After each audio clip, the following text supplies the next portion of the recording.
Alright, first things first. My hair was pink before the album came out. No one give me grief about that. Pink hair has been my brand since like 2018. If a single one of you is in the comments like, "Ooh, did you dye your hair pink because of the album?" No. Alright? Tyler saw my picture and dyed his hair pink. On the record, that's what happened. You can look it up. I don't know where, but you can, if you look for it, just don't look that up. Hey, and welcome back to I'm very passionate about things that don't matter. Today I'm talking about the new 21 Pilots album, Scaled and Icy. If you are not a 21 Pilots fan, how'd you find me? Because I feel like most of you are. And if not, you don't have to be here. You can go somewhere else. Or if you just want to spend time with me, put this video on in the background while you clean your room. Understandable. Have a good day. I'll be here if you want me. But for those of you who are invested, or if you found my videos through the classic route, which was when I was unhinged in my trench theories in general, this one's gonna scratch that little itch. I haven't made a 21 Pilots video in a while. This album has been very divisive. You either love it or you hate it. There's very little middle ground when it comes to the new album. And with 21 Pilots, that's usually not the case. Usually everyone's like frothing at the mouth for new stuff. I know I was when Trench came out. They could do no wrong in my eyes, and they didn't. Trench is bangers from start to finish. And even in the past, there have been a couple of 21 Pilots songs that I wasn't super sold on, but then the more I listen to them, or once I see it live, I fall in love with it. For example, I didn't like Hometown very much. I didn't hate it, but I wasn't super enthusiastic about it, but once I saw it live, loved it. So this album might be the same, because I have my pros, but I also have my cons, and my cons with this album are more than I've had in the past, and I don't like it, but you have to just stick around. If you don't like it, stick around. I might complain about the same things you hate. If you like it, also stick around, because you might like the same things I like.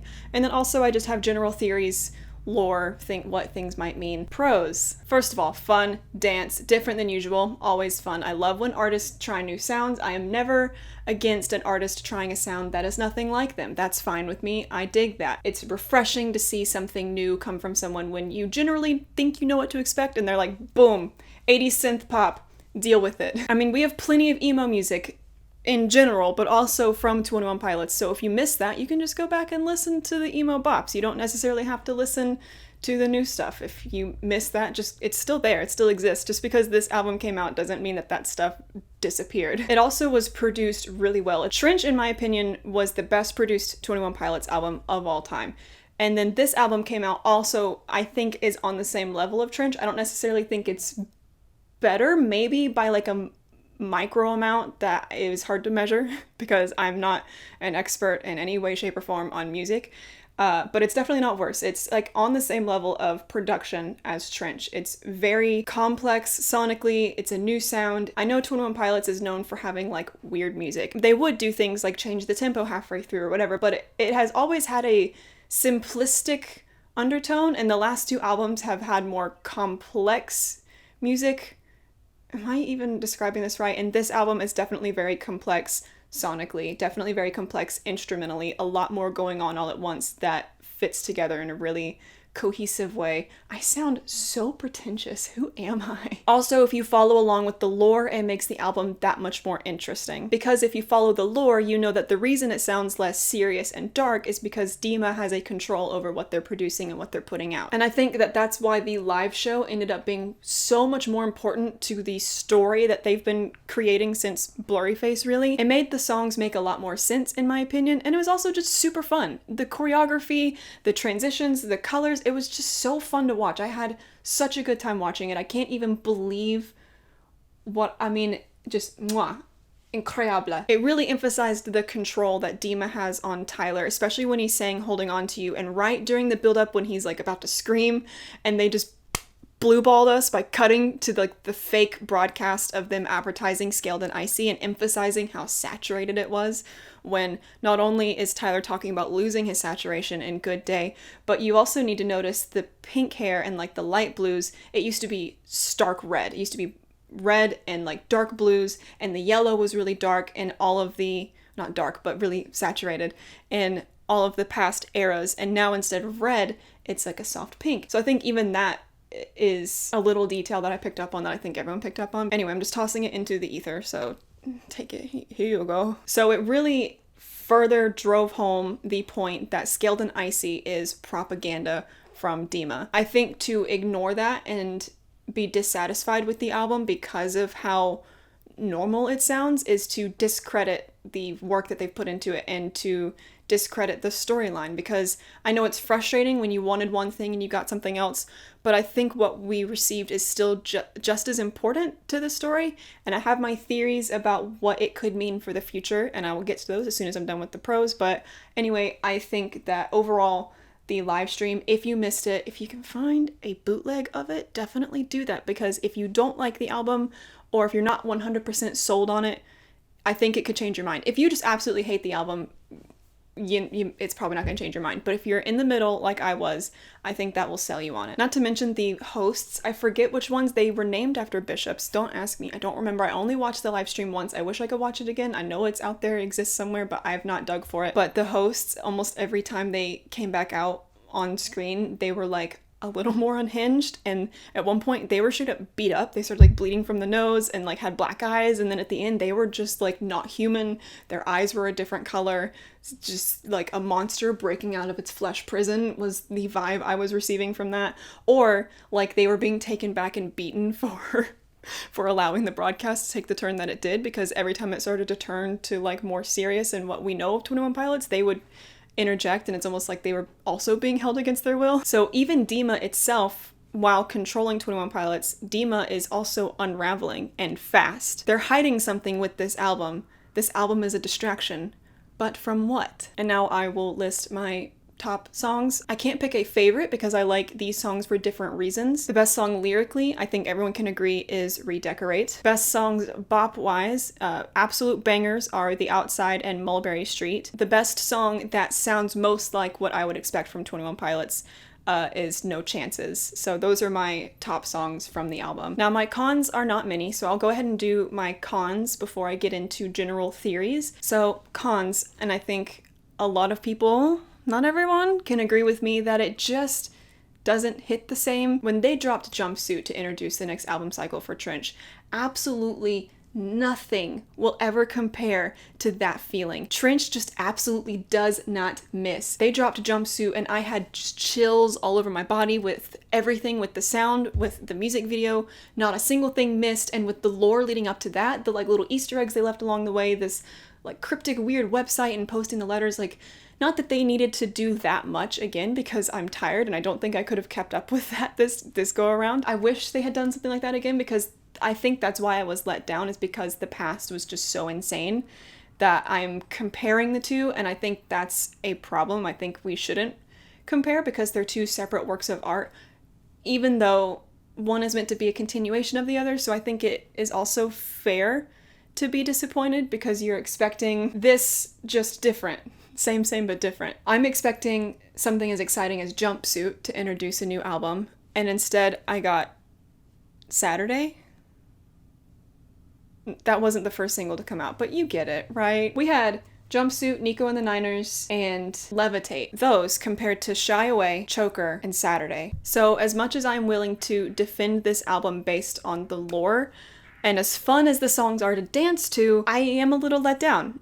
If I want dance music, I know where to find it. I have plenty of it out there, just different bands. I didn't necessarily need it from 21 Pilots, but also Mulberry Street and The Outside are absolute bangers, so I guess it was worth it for those two alone. I've said this a billion times to people in real life, so if you know me in real life, sorry, you're gonna hear me repeat myself again. After Laughter from Paramore, when it first came out, obviously sounded nothing like Paramore had ever produced. It also had a more 80s synth vibe, and it was happy, poppy music with some sad lyrics. And at first when I heard it, I'm like, really, this is it? I was genuinely kind of let down and a little disappointed, and it just didn't sit with me the way I had hoped.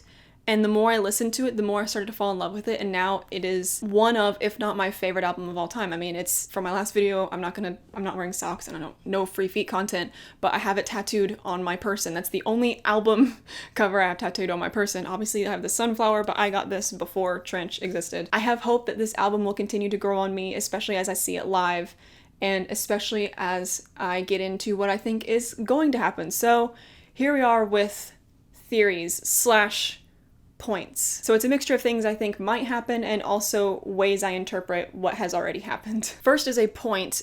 We know that 21 Pilots is very lore driven. They really leaned into that more during and after Blurry Face. In my opinion, most of Trench would have made no sense if you just listened to it without following along with the Clancy, Nico, Dima story. It's nonsense. Why is this singer beefing with a dead mathematician? So with that in mind, in theory, I think there's a very real possibility that another album, or at least an EP, is not far off. I think we're gonna have like a Folklore Evermore situation on our hands.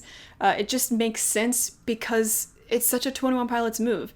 So if it makes sense to me, that probably means that I'm way off base. Whatever. I just find it hard to believe that this band can go from an album starting with Jumpsuit and ending with Leave the City, only to fall into the trap of releasing cliche radio bops forever. There's no way that 21 Pilots sold out and that this is the end of 21 Pilots as we know them. Everything is backwards. We've got Tyler on the left, Josh on the right, Tyler with dyed hair, Josh with the natural grown hair. We've also, I think, seen less of Josh this go around. I think Trench really kind of put Josh in more of a spotlight, with him kind of carrying the narrative of leading the Banditos and rescuing Tyler and kind of being in charge of this camp in a way.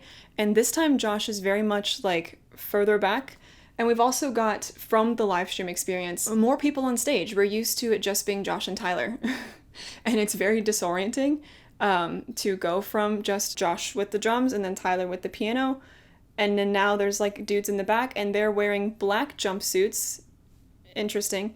With one of Tyler's tattoos on one side and then the map of Dima on the other side of their chest. Weird for a lot of reasons, because I believe the tattoo that is on this side is meant to represent an hourglass. Don't hold me to that, because I'm not Tyler, I didn't design it. That's the theory of what that means. And then there's the map of Dima. Side note, it's really funny to me that people had made like sweatshirts a long time ago that had Tyler's tattoos on it, and people got like offended. They were like, oh my god, tattoos are so personal, don't use it to like monetize things or like disrespect Tyler in that way. And at first I was kind of on the same side. I'm like, that is a little weird to wear someone else's tattoos. And then Tyler's like, toss it on those guys' jumpsuits, I don't freaking care, dude. Anyway, everything is very backwards, very like parallel to what we're used to. There's just like a lot going on that doesn't make sense, and I think it's not supposed to, and I think it's supposed to be unsettling. The album title, Scaled and Icy, is meant to be rearranged to the words Clancy is dead, and then everything about them being so posed and colorful is supposed to be off-putting. So I think, again, we're just driving home that it's propaganda. It's not real, everything's backwards, everything's wrong. Even though the songs are very happy and upbeat, everything's just off by a little bit. And that's why I think something else is coming. I don't think this is the end of this cycle, if that makes sense. Whether it's through new music or through some weird storytelling, I don't think this is it. So basically, that's a long-winded way of saying I think that, in theory, there might be another album and it's a dual album situation. Could definitely be wrong, but I also want to say it in case it happens. I want to be able to say I called it. Of course, I want the clout. I think to end the video, I just want to rank the songs. Can I do that real quick? I'll be right back. I'm gonna bring out the whiteboard. Ooh, that's gonna be tough. Okay, I can't see the viewfinder, so editing me's gonna be pissed. So we've got God Tier. You already heard me list my faves, so God Tier songs, we've got Redecorate, The Office, The Outside, Mulberry Street, and No Chances. If I were to rank them in this, I think I would put The Outside underneath Mulberry Street. So actually swap these two. So that's God Tier. Then we've got just like medium tier, good, not like the best in the world, so I'm gonna do that like next to God Tier just because I'm gonna run out of room. So good tier in order, I would say, is, I think Shy Away and Never Take It are kind of tied because I really dig the guitar use in Never Take It. I think that's so cool that we've never had guitar in 21 Pilots before, and Tyler learned guitar and now we have guitar and there was like that funky solo. Love it. Live for it. I also love like the message of it. The lyrics are great. The only reason Shy Away is tied with it is purely because you can hear him screaming in the background, and I think that that's also like part of the lore of him literally like screaming, trying to break out of what Dima is like controlling them and making them put out, you know? So that's the only reason Shy Away is tied. Otherwise, I think Never Take It would like slightly trump Shy Away. Just depends on the mood that I'm in. So I'm putting them next to each other because that's the mood I'm in for today. I don't know why my K's look like that. The reason I think Choker is next is just because I saw something the other day posted about how it kind of plays into Leave the City, because he says they know that it's almost over in Leave the City, and then in Choker he says, I know it's over, and I think maybe it's related, maybe it's not. It could be a coinky dink, I don't know. I just like it because I also feel like a failure. I feel like a general failure, or that I'm like, I try to do good things and I try to like be successful and I end up choking at the last second, or just in general. So yeah. Man, these songs are a little deeper than people give them credit for. So those are my God tier and good tier songs. If you want to write that down, you will be quizzed on this later. Next, I'm putting in Purgatory. Let me explain Purgatory. I don't know if I spelled Purgatory right, and I'm not looking it up, leave me alone. Purgatory is where I'm putting songs that on any given day I either am fine with, can tolerate, or just get annoyed and skip. So it all depends on my mood, and I am one bad day away from deciding cut it. Now, I'm gonna say that number one in this category is Formidable, and here's why. At any given moment, I think it could move from Purgatory to good. It just depends on my attitude that day. I don't know, just that song doesn't quite do it for me yet, but I think it could. It's a little boring. That's the reason I don't like it. It's not that I hate it. It's not that it irritates me. It's just kind of boring. But the reason I put it at the top of Purgatory is that at any moment it could make the journey to good tier. The reason Bounce Man is at the bottom of Purgatory is because at any given moment, depending on my mood, it could easily make it into I hate it, which is what's gonna be down here. Maybe not hate. There's nothing that I viscerally hate, I think. It's just that like, ugh, don't like it. The reason it is not in the don't like section is because I do still like it sometimes. I think it's catchy.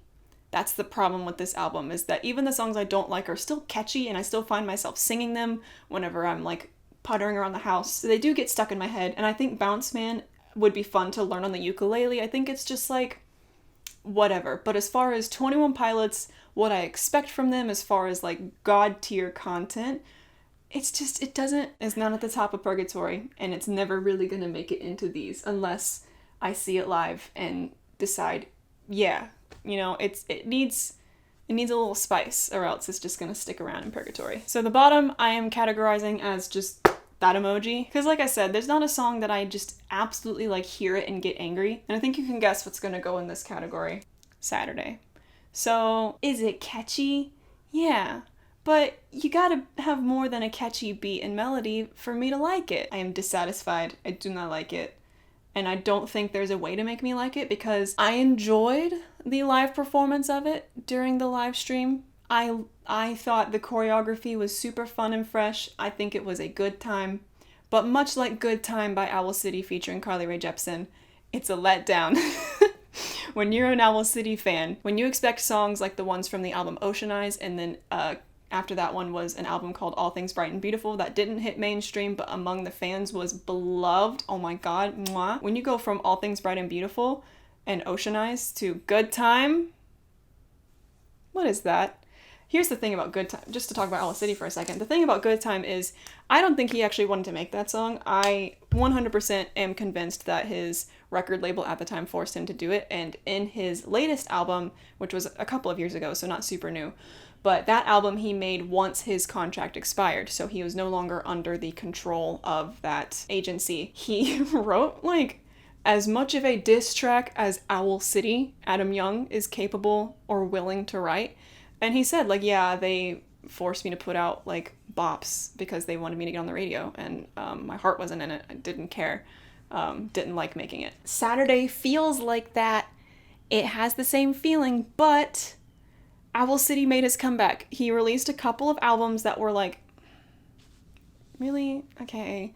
And then once his contract expired, he was back to new sound, fun new sound. He grew up, he got better at his craft, so it wasn't like he went right back to what he used to make and made no progress, not at all. He just went back to putting his self into his music. Saturday feels very corporate. I've seen people on TikTok say that it sounds like a song you would hear in an Old Navy ad, and I agree. You know what? I actually completely forgot about this song, and I think that the reason I forgot about it is because it doesn't necessarily belong in Frowny Face Land.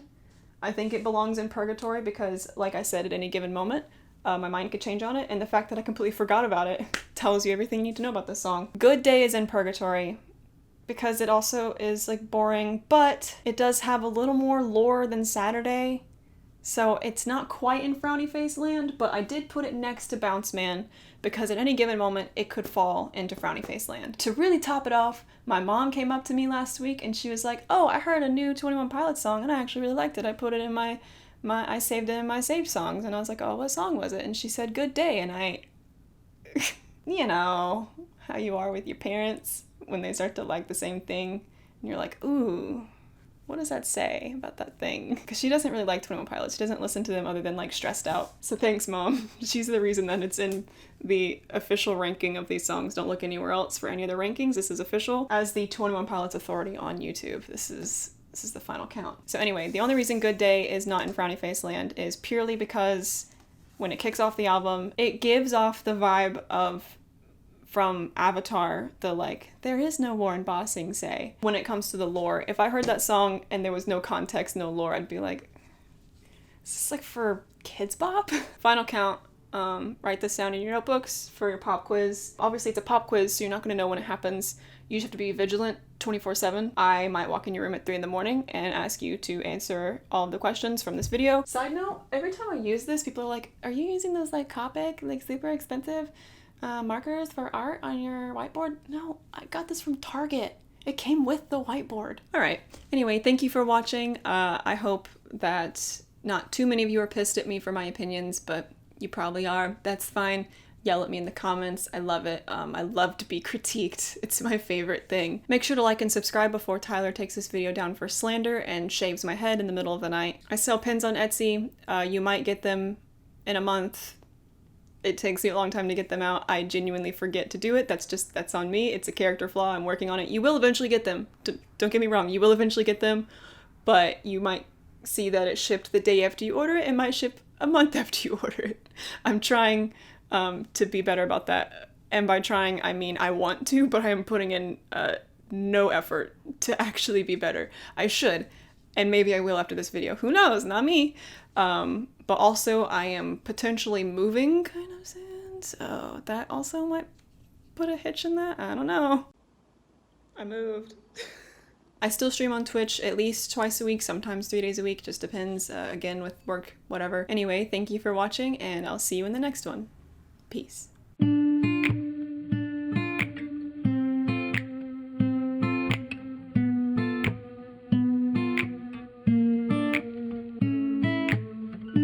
I put my foot in my mouth